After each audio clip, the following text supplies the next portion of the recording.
76 के इस पर्व पर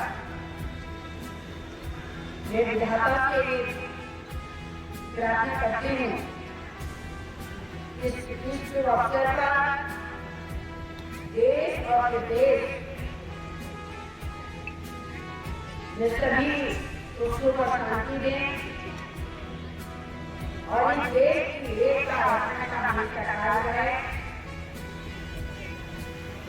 मैं यहाँ ये कहना चाहूँगी कि 15 अगस्त 1947 को हमें स्वतंत्रता मिली। स्वतंत्रता मिलने के बाद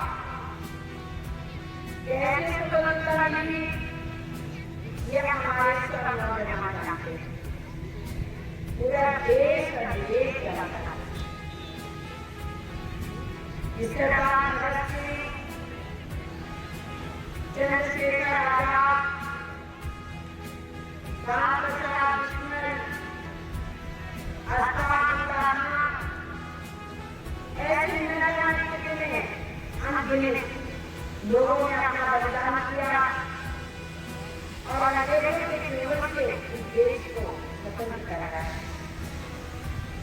आजादी तो मिल गई, लेकिन उस आजादी को किस प्रकार से व्यवस्थित से चलाया जाए,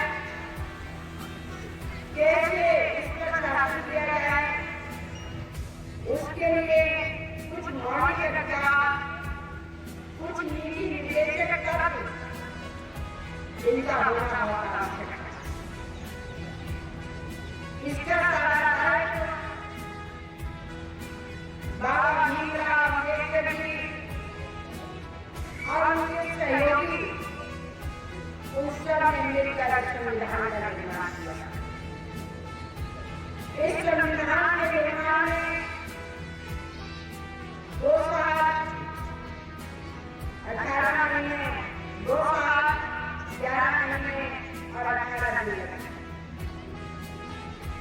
आज उन्हीं के आधार पर बाबा साहब के सिद्धांतों के आधार पर महात्मा गांधी के सिद्धांतों के आधार पर इस देश की शासन व्यवस्था चल रही है। उनके आधार पर सरल कार्यक्रम हो रहे हैं।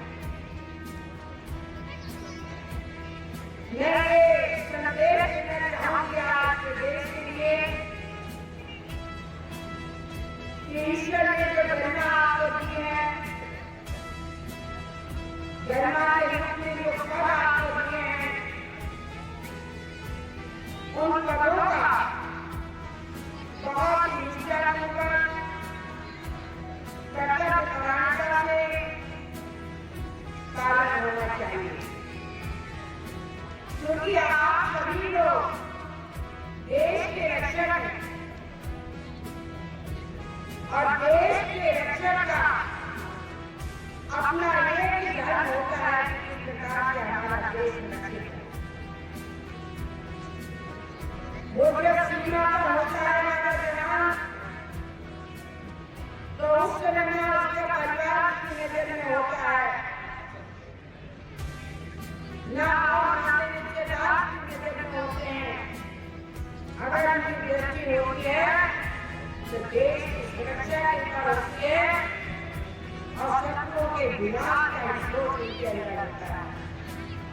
तो मैं सभी अपने देश के नौजवानों के चरणों में प्रदान करती हूँ और ईश्वर से ये कामना करती हूँ कि इसी प्रकार की जगत की भावना, देश जगत की भावना, आत्मसमर्पण की भावना और इस देश की एकता और अखंडता को कायम रखने की भावना उनके अंदर हमेशा बरकरार रहे।